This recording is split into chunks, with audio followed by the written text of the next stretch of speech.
Mais Mobutu, disons au niveau de ses parents, était togolais. Mais au niveau de sa nationalité et de son ethnicité, il est devenu congolais, zaïrois et mbandi. Donc Mama Yemo accepte de prendre l'enfant, on amène l'enfant chez Mama Yemo, tu lui donnes le sein. Et donc Mama Yemo adopte le petit Mobutu. Albéric ne supporte pas de voir un enfant étranger disputer le sein de sa femme avec son enfant. Parce que je vous l'ai dit, Mama Yemo avait déjà un enfant. À partir de ce moment-là, on commence à appeler Mama Yemo Mama Mapasa. Un peu en rigolant évidemment par ses copines. Parce que c'est sa propre copine qui me raconte cette histoire, qui habitait sur rue Lac Moero, dans la commune de Lingwala. Alors, la preuve de ce que je dis ici, c'est que les enfants de Mama Yemo était une chrétienne. Elle avait épousé Albéric Gbemani selon le rite chrétien. Elle était mariée religieusement avec Gbemani. Pour quelle raison les enfants de Mama Yemo portent le nom de Gbemani et pas Mobutu? On est en train de balkaniser nos terres et pendant ce temps, que font les Congolais? Ils tiennent de conclave du rassemblement de forces acquises au changement, ils parlent de dialogue, tout ça. Bazo boto la bino ma belé. Et pendant ce temps, vous parlez de dialogue.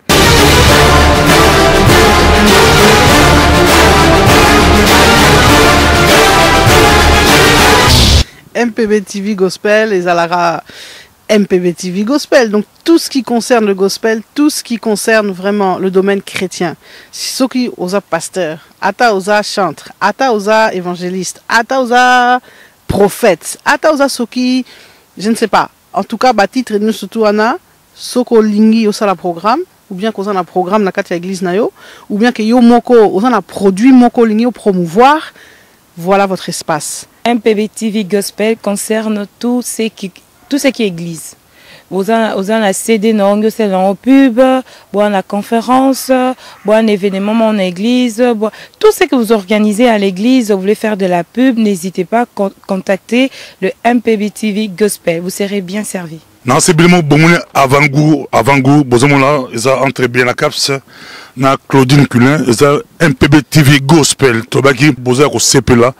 Toujours dans ces bilans MPB TV Gospel, 100% Gospel. C'est que vous avez conférence, vous avez matéa, vous avez bilo qui belé. Même micro du pasteur Bobo, ils ont lancé le programme. Vous avez pasteur, vous avez les États-Unis, vous avez la Chine, vous avez l'Angleterre, vous avez le Congo, partout à l'île. Vous avez la conférence nayo. Tenez sur MPB TV Gospel. Micro du pasteur Bobo Gospel. Il y a beaucoup de débats entre les pasteurs, les évangélistes, les débats, les thèmes bibliques, les concerts chrétiens, les concerts chrétiens, les jeunes musiciens, pour ça,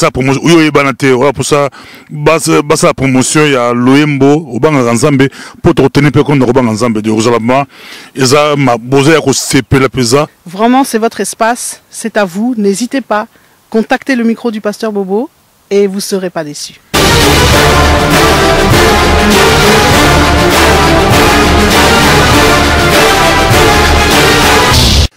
Chers téléspectateurs du micro du pasteur Bobo, partout où vous êtes, à travers le monde, nous vous disons bonjour ou bonsoir, ça dépend de l'heure à laquelle vous nous regardez. C'est Bruxelles, capitale de la diaspora congolaise, mais aussi capitale de l'Europe. Nous sommes avec messieurs Kwebe Kimpele, qu'on ne peut pas présenter dans la diaspora congolaise ou au Congo, partout dans le monde. Kwebe Kimpele est très connu. Il a été l'un des présentateurs les plus écoutés, les plus aimés de l'OZRT. Bonjour, monsieur Kwebe Kimpele. Bonjour, pasteur Bobo. On vous suit partout à travers le monde. Comment vous vous portez? Mais je me porte bien, je suis âgé de 68 ans maintenant, mais j'ai l'impression d'avoir 20 ans. Je me porte bien, je ne bois pas, je ne fume pas, je ne mange même pas de viande. J'ai besoin de me garder en bonne santé parce que le pays a besoin de nous. Nous devons rentrer au pays pour le libérer d'abord et pour le développer ensuite. L'histoire oblige, je vous prends pour quelque chose de très important. Vous êtes la première personne, si je me trompe, à pouvoir révéler que Mobutu, le grand Mobutu, était togolais. Comment est-il arrivé que Mobutu togolais? Mais Mobutu, disons au niveau de ses parents, était togolais. Mais au niveau de sa nationalité et de son ethnicité, il est devenu congolais, zaïrois et mbandi. Voici très rapidement résumé l'histoire du président Mobutu. D'abord, j'aimerais préciser ceci. La mémoire du président Mobutu peut supporter la vérité. Sa mémoire peut supporter la vérité maintenant. Parce que pour moi, Mobutu fut un prophète, qui a peut-être mal terminé sa carrière, mais ce fut un prophète. Le père de Mobutu est un Togolais, un cheminot togolais, du nom de Aodikpe. C'est son père qui s'appelait Aodikpe. C'est un cheminot togolais arrivé à Brazzaville en 1928. Donc Mobutu est né en fait à Poto-Poto, Brazzaville, rue Paul Okamba, en 1928. Il est né en 1928. Malheureusement, sa mère meurt alors qu'il est âgé à peine de 2 mois. Sa mère togolaise. Sa mère togolaise aussi. Donc Mobutu meurt, le père de Mobutu est vivant, mais sa mère meurt alors que Mobutu est âgé de 2 mois. Son père se trouvait sur les rails, en train de poser les rails sur le chemin de fer Brazzaville-Océan. C'était un cheminot. Alors, les voisines de la mère de Mobutu qui venait de mourir se retrouvent avec un bébé étranger, puisqu'ils étaient de nationalité togolaise. Et la mère de Mobutu n'a pas eu le temps de se faire des amis. Alors, les voisines de la mère de Mobutu vont trouver le curé de Brazzaville, qui était français. Et comme eux, c'était des Togolais, le père de la mère de Mobutu était des Togolais, eux aussi avaient la nationalité française. Parce que les anciennes colonies de la France étaient les citoyens, la population des anciennes colonies françaises avait la nationalité française. Donc les voisines de la mère de Mobutu qui venait de mourir vont donc trouver le curé de Brazzaville pour lui dire que voilà, il y a une femme, une Togolaise, dont votre compatriote vient de mourir en laissant un jeune bébé, un nourrisson de 2 mois. Qu'est-ce qu'on en fait? Le pasteur dit, écoutez, écoutez, moi je suis un homme, je n'ai pas de lait à donner à cet enfant. Il réfléchit un peu, il appelle son domestique. Son domestique, c'est qui? C'est Albéric Gbemani, le mari de Feu Mama Yemo. Le domestique du curé français. Le domestique du curé français, Albéric Gbemani. Il lui dit, écoute, Albéric, votre femme vient d'accoucher d'un enfant. Elle a donc du lait. Est-ce qu'elle peut accepter de donner le sein à un enfant togolais, un orphelin dont la mère vient de mourir? Albéric Gbemani dit ceci à son patron au curé. Il dit, chez nous les Mbandi, quand un enfant perd sa mère en bas âge, cet enfant, on ne l'adopte pas, cet enfant est un enfant maudit. Le curé lui dit, écoutez, ce n'est pas à vous que je m'adresse en fait à votre femme. Allez poser la question à votre femme. Albéric va trouver sa femme et lui dit, voilà, maman Marie-Madeleine, je viens de la part du curé parce qu'il y a un enfant, un Togolais qui vient de perdre sa mère et le curé demande si tu peux accepter de donner le sein à cet enfant et le curé va te payer. Mais j'ai dit au curé que nous, les Ngbandi, on n'adopte pas les enfants dont les parents sont morts ou dont la mère est morte en bas âge. Mama Yemo répond à son mari, Albéric, qu'elle a toujours cherché à être appelée Mama Mapassa, qui est un titre très honorifique pour les mamans chez nous, les mères doubles. Vous n'avez jamais été capable de me donner des jumeaux. Pour moi, c'est l'occasion ou jamais qu'on m'appelle Mama Mapassa. Amenez-moi cet enfant, comme ça, on va m'appeler Mama Mapassa. Albéric dit à sa femme, écoutez, nous les Ngbandi, quand un enfant perd sa mère en bas âge, Mama Yemo dit non, je ne veux rien savoir, amenez-moi cet enfant. Mais là, on peut revenir là, le papa de Mobutu est où? C'est lui qui dit au curé. Nous sommes le même jour de la mort. Et puis, je reviens encore, vos sources, c'est aussi très important. Oui. On continue les sources, oui, parce que ça bouleverse les données Mobutu togolais, 100% togolais. Oui, oui. Je vais citer mes sources, mais ce que je vous raconte ici, c'est le jour même de la mort de la mère de Mobutu. C'est le jour même de la mort. Et le père ne sait même pas que sa femme est morte. Voyez-vous, c'est le jour même de la mort de sa femme. Le mari, Aodikpe, se trouve en train de poser les rails sur le chemin de fer Brazzaville-Océan. Sa femme meurt en son absence. Donc, nous sommes le jour même de la mort de la mère de Mobutu. Et l'enfant est en train de pleurer parce que sa mère ne peut plus donner le sein. Donc, Mama Yemo accepte de prendre l'enfant. On amène l'enfant chez Mama Yemo, qui lui donne le sein. Et donc, Mama Yemo adopte le petit Mobutu. Quelque temps plus tard, le père apprend que sa femme est morte il revient à Brazzaville, voir la femme, donc là, il vient à la maison de Mama Yemo, avec Maman Albéric, voir son enfant, qui a été adopté par une femme, une maman, qui lui donne le sein.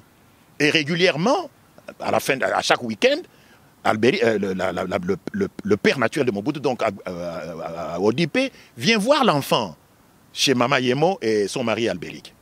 Mais Albéric ne supporte pas de voir un enfant étranger disputer le sein de sa femme avec son enfant. Parce que, je vous l'ai dit, Mama Yemo avait déjà un enfant. À partir de ce moment-là, on commence à appeler Mama Yemo Mama Mapasa. Un peu en rigolant, évidemment, par ses copines. Parce que c'est sa propre copine qui me raconte cette histoire, qui habitait sur rue Lac Moero, dans la commune de Lingwala. Sa propre copine. Elle avait un enfant, je ne vais pas donner son nom, elle avait un enfant qui s'appelait Ferdinand, qui travaillait à la BCZ. C'est cette femme qui habitait sur Lac Moero, dans la zone de Lingwala, qui était la copine intime de Mama Yemo, qui me raconte l'histoire. Quand Mobutu vivant. Mobutu était vivant. Elle me raconte, cette histoire, je l'ai apprise en 1991 à Bruxelles. En 1991. Mobutu vivant. Mobutu était encore vivant, oui, puisque Mobutu est mort le 7 septembre 1997. Mobutu était encore vivant. Mais j'ai gardé cette histoire pour moi. Donc, le mari de Mama Yemo, donc papa Gwemani Albéric, ne s'entend plus avec sa femme à cause de la présence de cet enfant. Il se fait que quelques mois après l'adoption de Mobutu par Mama Yemo, une épidémie de variole éclate à Brazzaville et décime les enfants. Plusieurs enfants sont atteints de variole et meurent. Alors, l'enfant naturel, l'enfant biologique de Mama Yemo et de Albéric Gwemani attrape aussi la variole. De même que le petit Mobutu, tous les deux attrapent la variole. Mais c'est seulement l'enfant naturel de Mama Yemo qui meurt. Mobutu survit à la variole, à l'épidémie de variole. Alors, le mari de Mama Yemo dit à sa femme, voyez, cet enfant a tué sa mère. Mais non, depuis que tu l'as prise chez nous, voilà, il vient de tuer notre enfant. Renvoie-le chez le curé. Renvoie-le chez le curé. Mama Yemo répond à son mari, mais non, si je n'avais pas adopté cet enfant, aujourd'hui je serais sans enfant. Et donc, les querelles reprennent de plus belle entre Mama Yemo et son mari. Tant et si bien qu'à un moment donné, Mama Yemo en a marre, elle plie ses bagages, elle emballe ses bagages, prend ses enfants et traverse et va à Kinshasa. Elle traverse le fleuve. Elle divorce en fait de son mari. Elle va à Kinshasa. Quand le père de Mobutu revient pour voir l'enfant pendant le week-end, on lui dit non, la femme est partie avec ton enfant à Kinshasa. Le père de Mobutu dit, écoutez, je ne peux pas rentrer au Togo les mains vides. Ma femme est morte ici, enterrée ici. Et maintenant, voilà que Mama Yemo vient de partir avec mon enfant. Je dois absolument le récupérer. Il demande à ses patrons de la société de chemin de fer Brazzaville-Océan de le permettre d'aller travailler à Kinshasa sur le chemin de fer Matadi-Kinshasa. Parce que c'est un cheminot. OK? Donc, il demande une mutation. Les démarches prennent à peu près 2-3 mois. Finalement, on lui accorde la mutation et Aodipe, donc le père naturel de Mobutu, traverse à Kinshasa, à Léopoldville à l'époque. Et il commence à chercher l'adresse de Mama Yemo pour essayer de récupérer son enfant. Mama Yemo apprend que le père de Mobutu a traversé et veut récupérer son enfant. Mama Yemo dit non, il est hors de question que moi je donne cet enfant à ce monsieur. C'est mon enfant. Et qu'est-ce qu'elle fait? Elle monte à bord d'un bateau de l'Otraco, l'Office des transports de Congolais, qui est en fait l'ancien nom de l'ONATRA. Ce sont des bateaux à aube, hein? Donc, elle monte à bord de ce bateau avec tous ses enfants. Et elle va où ça? À Lissala. Son mari, Gwemani. Son mari est resté à Brazzaville, évidemment. Chez le curé. Son mari est resté à Brazzaville. En fait, elle a divorcé. Donc, elle va à Lissala où elle va rencontrer un chef coutumier qu'elle va épouser. Voyez-vous? Qu'elle va épouser. Donc, quand le père naturel de Mobutu, donc Aodipe, retrouve l'adresse de Mama Yemo à Kinshasa, on lui dit, mais non, la femme vient de partir à Lissala avec ton enfant.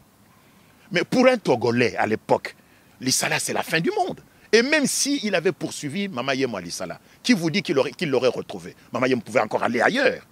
Donc, le père de Mobutu, donc Aodipe, découragé, cesse de chercher son enfant, il reste à Kinshasa, donc il commence à boire de soucis et il meurt à Kinshasa. Il a été enterré au cimetière qui se trouve face à l'ancienne boulangerie Mama Poto. Je ne sais pas si la boulangerie existe toujours. C'est au cimetière de Dendale, hein, de Kasavubu. C'est là où le père de Mobutu a été enterré. Et donc, personne ne connaît en fait la tombe du père de Mobutu. On connaît le cimetière. On sait qu'il a été enterré dans ce cimetière. Mais la tombe exacte, on ne la connaît pas. Parce que Mobutu, en grandissant, il savait l'histoire. Mais Mobutu connaissait l'histoire, bien sûr. Mobutu connaissait l'histoire. Sa mère ne lui a rien caché, n'est-ce pas? À telle enseigne d'ailleurs que Mobutu, avec sa mère, Ali Salah, commence à demander à sa mère que lui doit voir son père. Parce qu'on lui dit, oh Mobutu, Aïbi Papa Nayete. Tu connais chez nous comment on insulte les enfants dont les origines parentales sont douteuses. Mais on a dit, oh Mobutu Hassan n'a papa. Mais ce n'est pas vrai. Mobutu avait un père et une mère. Alors, Mama Yemo dit, écoutez, ton père est resté à Kinshasa. Il n'est pas question que tu rentres aller le voir. Parce que si Mobutu était rentré à Kinshasa voir son père l'aurait pris. Et aurait fui avec lui au Togo, serait rentré avec lui au Togo. Et Mama Yemo avait peur que Mobutu aille voir son père, parce qu'autrement, elle le perdait. Alors, au lieu de l'envoyer à Kinshasa, Mama Yemo décide de l'envoyer à Mbandaka, à la colonie scolaire, pour étudier, pour que les prêtres lui donnent une discipline. Et c'est ainsi que Mobutu va à Mbandaka étudier là-bas, à la colonie scolaire. C'est un garçon très brillant, très intelligent. Mais là aussi, à Mbandaka, on apprend que Mobutu ne connaît pas son père. Et les condisciples de Mobutu commencent à se moquer de lui. Mobutu dit, mais non, moi je connais mon père existe. Ma mère est morte en bas âge, mais mon père existe. Les enfants continuent à se moquer de lui. Et puis un jour, pendant les grandes vacances, il décide de monter à bord d'un bateau de l'Otraco, sans payer, donc en resquillant, en trichant, pour aller voir son père à Kinshasa. C'est ce que fait Mobutu. Il monte à bord d'un bateau, depuis Mbandaka, et descend jusqu'à Kinshasa, pendant les grandes vacances, pour chercher son père. Il arrive à Kinshasa, on lui dit, non monsieur, ton père est déjà mort. Papa est mort, oui, mais où se trouve sa tombe? Les gens disent, on connaît seulement le cimetière où il a été enterré. Mais l'endroit exact où se trouve sa tombe, personne ne connaît cet endroit. On sait plus ou moins là où il a été enterré, mais la tombe exacte, on ne la connaît pas. Donc après les grandes vacances, Mobutu rentre à la colonie scolaire, évidemment très triste puisqu'il n'a pas trouvé la tombe de son père, il n'a pas vu son père non plus puisqu'il est déjà mort. Et là, la nouvelle arrive chez les prêtres de la colonie scolaire que Mobutu est parti à Kinshasa sans permission. Les prêtres ont peur que ce garçon qui a triché à bord d'un bateau, qui est parti à Kinshasa sans payer le billet, ne vienne ici contaminer les autres enfants avec les mauvaises habitudes des garçons de Kinshasa. Et qu'est-ce qu'on fait? On renvoie Mobutu de l'école. Il rentre à l'Issala chez sa mère. Et là, il commence de nouveau à tourmenter sa mère. Sa mère lui dit, écoutez, je t'ai envoyé à Mbandaka pour étudier. Tu as fui Mbandaka pour aller à Kinshasa chercher ton père. Ton père est mort. Tu n'as pas retrouvé sa tombe. Qu'est-ce que vous voulez que je fasse? Mais l'enfant ne veut rien comprendre. Il continue à tourmenter sa mère, tant et si bien qu'à la fin, Mama Yemo décide de l'envoyer à l'armée pour qu'on lui donne une discipline militaire, puisque les prêtres n'ont pas su lui donner une discipline scolaire. Et c'est ainsi que Mobutu se retrouve à Kananga, à Luabo à l'époque, dans l'armée. Alors, la preuve de ce que je dis ici, c'est que les enfants de Mama Yemo était une chrétienne. Elle avait épousé Albéric Gbemani selon le rite chrétien. Elle était mariée religieusement avec Gbemani. Pour quelle raison les enfants de Mama Yemo portent le nom de Gbemani et pas Mobutu? C'est clair, ça c'est un. De deux, ça signifie que Gbemani, Albéric, n'était pas le père de Mobutu. Ça c'est un. De deux, comment expliquer que Mobutu n'ait pas retrouvé la tombe de son père? Si Mama Yemo était le mari du père de Mobutu, mais Mama Yemo aurait pu indiquer à Mobutu l'endroit où son père a été enterré.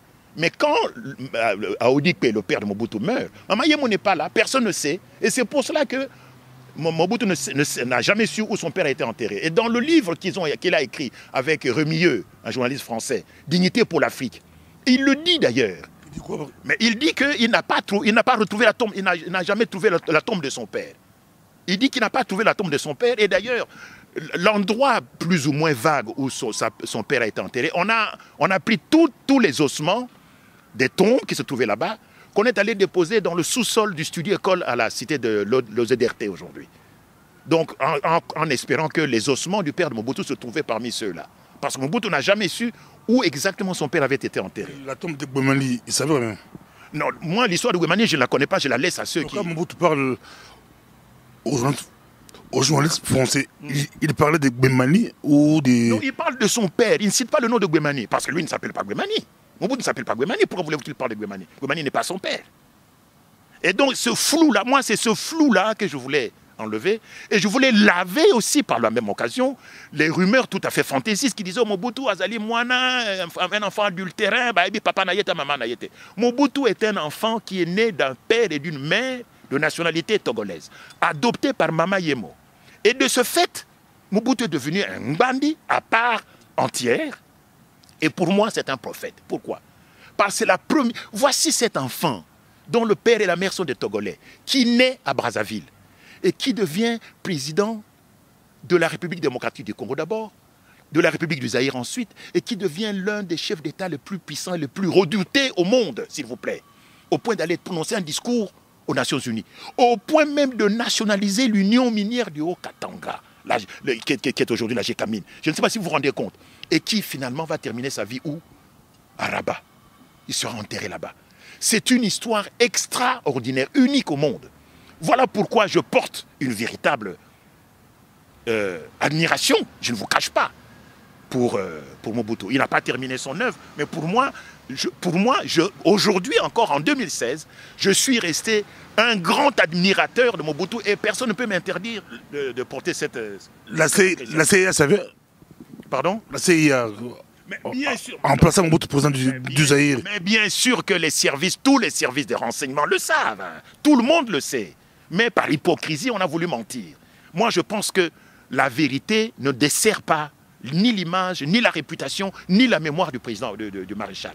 Il faut dire la vérité pour savoir que Mobutu, pour moi, fut et reste un prophète. Parce que ce qui se passe aujourd'hui dans Mboka Nabiso au Congo, si Mobutu était vivant, jamais cela ne se serait passé. Jamais Mobutu n'aurait laissé les Tutsis venir nous envahir et violer nos femmes et occuper notre pays et menacer de balkaniser le Congo. Jamais. Et nous avons perdu un très grand homme qui a commis des erreurs, mon Dieu, qui n'en commet pas. Mais Mobutu fut un nationaliste. Il a commis des erreurs, beaucoup d'erreurs. Mais Mobutu n'aurait jamais permis qu'un génocide soit commis au Congo, que les Congolais perdent 8 millions de personnes, qu'un étranger, un immigré clandestin venu on ne sait d'où, qui ne connaissait rien du Congo. Joseph Kabila ne parle pas le Chiluba, ne parle pas le Kikongo, ne parle pas le Swahili qu'il parle, c'est le Swahili de Tanzanie, il ne parle pas le Lingala. Il arrive pour la première fois à Kinshasa le 17 mai 1997 et 3 ans et demi plus tard, ce qui le 16 ou le 17 janvier 2001, il devient chef d'État. Non mais ça l'a maté, ça ne s'est jamais fait. Qu'est-ce qui se passe pour tout ce que ça, on aura le temps de continuer avec vous pour se poser la révélation. Peut-être nos questions en lingala ou la français ou les deux à la fois. Que se passe-t-il? Comment l'actuel président aussi sa nationalité est douteuse. Comme les Congo, Mobutu a démontré que les Congolais OP Azala na pouvoir lelo la majorité intellectuelle congolais bala Congo bazo douter ko douter makasi na nationalité na non le bigi akoma na Congo na 97. Oui, il faut bien se dire ceci. Les parents de Mobutu, son père et la mère étaient des Togolais. Mais Mobutu est un Congolais, est un Zaïrois, est un bandit. Je ne vois pas parler, il n'y a pas de discussion possible. Un peu comme Kengwa Dondo. Kengwa Dondo, d'après ce que moi je sais, son père est juif et sa mère est rwandaise Tutsi. Ce n'est pas du tout le cas de... Non, à Kolipé, une mère Mbandi, un peu d'histoire. Oui, adoptée par une mère Mbandi, si vous voulez. Mais dans le cas de Mobutu, c'est un itinéraire. Mobutu est un noir, c'est un Muntu. C'est lui qui la première fois va prononcer le mot Muntu aux Nations Unies. Parce que la guerre qui divise le Congo aujourd'hui, c'est une guerre de type ethnique. Donc, pour ce qui est de Kabila, le chef Kabila, Kabila n'est pas congolais, ni de père, ni de mère. Oui, il n'est même pas Muntu. Mais Kabila est un Muntu, par contre. Mobutu est un Muntu, Kabila ne l'est pas. Donc Kabila est différent de nous à 2 titres. 1, parce qu'il est rwandais. 2, parce que c'est un Tutsi, c'est un Nilotique. Et donc, en fait, sur le plan ethnique, c'est notre ennemi naturel. Ils nous considèrent comme des chiens. Ils ont dans leur langage un mot argotique pour désigner les Bantous sous le nom de chien. Quand il vous voit dans la rue, quand un Tutsi voit un Muntu dans la rue, il s'adresse à son copain et dit « Regarde-moi ce chien-là ». Nous ne le savons pas. Donc, Kabila est différent de nous à 2 titres. Il n'est pas congolais et il n'est pas Muntu. Par contre, Mobutu fut togolais sans doute, mais ce fut un Muntu. Il a été adopté par un Bandi. Il parle le Kimbandi, n'est-ce pas? Et c'est lui qui aujourd'hui, c'est lui qui a tenté de donner au Congo une indépendance économique, véritablement, et une indépendance financière, en créant le Zaïre monnaie avec tous les déboires et tous les revers qu'on a connus. Mais il a posé des actes concrets, même la zérianisation. Mais mon cher, la zérianisation qui a sans doute été mal appliquée Mais dans l'intention politique, c'était tout à fait admirable. Donc, pour ce qui est de Kabila, Kabila est venu au Congo pour la première fois. Il a mis les pieds à Kinshasa le 17 mai 1997. Moi, je l'appelle un immigré clandestin. Pourquoi? Parce qu'il est venu à Kinshasa sans passeport, sans visa, sans titre de transport. Donc, c'est un sans-papier qui est devenu chef d'État dans notre pays. Dans l'histoire du monde, jamais on n'a vu un tel cas. Et donc, il est venu chez nous, non pas pour nous libérer. Comment voulez-vous que les Rwandais ou les Tutsis viennent nous libérer? Nous sommes 70 millions. Est-ce que le Rwanda est un modèle de démocratie ou de libérateur? Et nous avons accepté ça. Et nos hommes politiques acceptent ça. Tous nos hommes politiques, les vieux Gizenga, le vieux Nani Tshisekedi, ne dénoncent pas cette imposture. Seul, je le dis, je ne suis pas quelqu'un de la Pareco, mais la seule personne qui dénonce cette imposture, c'est Kulutu Honoré Ngbanda. Je ne suis pas de la Pareco, mais sur ce plan-là, c'est le seul aujourd'hui, actuellement, que ce soit à l'intérieur du Congo ou à l'extérieur, c'est le seul qui tient le véritable discours, à savoir, 1, le Congo est occupé militairement et ethniquement, et que de 2, le Congo est sous la menace d'une balkanisation, parce que les bornes frontières ont déjà été déplacées. Vous savez que Kagame est venu inaugurer une centrale à gaz sur le lac Kivu. Mais jusqu'à preuve du contraire, le lac Kivu appartient pour le territoire congolais. Donc, les Rwandais, les Ougandais, j'apprends que même les Angolais du côté de Kayemba sont en train de prendre nos terres. J'apprends que les Ougandais veulent prendre nos terres. J'apprends que des populations nomades du Tchad sont venus du côté de Kisangani confisquer nos terres. On est en train de balkaniser nos terres. Et pendant ce temps, que font les Congolais? Ils tiennent de conclave du rassemblement de forces acquises au changement. Ils parlent de dialogue, tout ça. Bazo boto la bino mabele. Et pendant ce temps, vous parlez de dialogue. Mutabotolio mabele, abomi mwasinayo. Ils violent vos enfants. Et vous aussi, vous allez vous parler. Vous allez parler avec eux. Dialogue inclusif. Mais dialogue exclusif, il y a Nini. Bon, solo la Nini. Quand la France a été occupée par l'Allemagne. Inclusif, bilo tout contre la carte. Tout contre la carte. Basali brassage. Ils sont basala qui brassage. Ndekonangai. La nationalité est une notion sacrée. La nationalité. Nationalité. Comment expliquer que ça la brassage? C'est-à-dire qu'on sangisam nani loso na zelo. Et l'ONU est là, la MONUSCO est là. Baboma qui bat na Kinshasa le 19 et le 20 septembre dernier. Hein? Baboma qui bat na Kinshasa. MONUSCO a salakinini. Rien. Bazoboma batu na Beni. Plusieurs fois, épisode de génocide na Beni. MONUSCO n'intervient pas. Il y a 21 000 casques bleus na Congo. Merci beaucoup. Tous attends, tu continues. Dans ce beau belé, Bolandi, Kwebekipele, Matata, Mobutu Togolais, Oaï, Nambogaza, ni Congolais, ni tout. Donc, reposition, rassemblement des autres. Pendant que Mbogoza occupé, Bango Baokene dialogue, Babingango, inclusive, mais la beauté de belé, la beauté de Mboka, Bolandi, Kwebekipele, dès tout le monde a dit prochainement, tu continues là, série d'émissions. Merci beaucoup. Je vous en prie, merci beaucoup. Balandi un micro du pasteur Bobo, mon micro du pasteur Bobo, tout le reportage, tout tamboli, tout le émission à Kafu, mais tout l'équipe à Morola exotique ML chez Marie-Louise, magasin, boutique, shop et aussi la fierté ya bana Congo au moment la nyonso au moment la kwanga bisi okauka au moli bite kuteku au moni biloko kitoko pesa biloko bobi to rappelle tembe ndeko mo lobi so akipa ba pakistanais asomba toujours biloko ko pola metoye awa to fungola bino bozo mona penza tembe sila to fungola bino botala kwanga penza botali kwanga yemo ka fungola kitamso ponaki biso tozu au hasard tozu kwanga au hasard bozo mona bino moko penza la pembe ya Konga, ils appellent de Golabilo, mon Mboka, mon Congo, Marie-Louise. Bandeko, en tout cas, boyaka na métro Isère, par maman Marie-Louise, na magasin de ML. En tout cas, elle a tout. Azana nyonso awanga en tout cas na utara na Liège. Na somba kabilo konanga so na Bruxelles pour awa nyonso ezali. En plus aza mwana mboka na biso moko.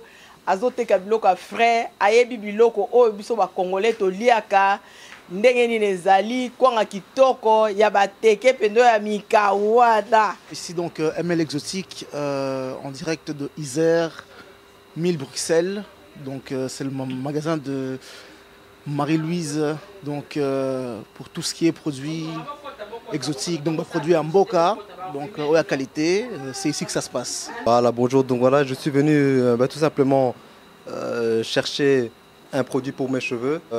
Ça se trouve juste tout simplement ici à Isère. Donc c'est pas loin, c'est accessible via le métro Isère, via le bus, via le canal, tout simplement en voiture. C'est vraiment accessible. Quand on a produit ML exotique, ça les autres qui ça c'est zoïa.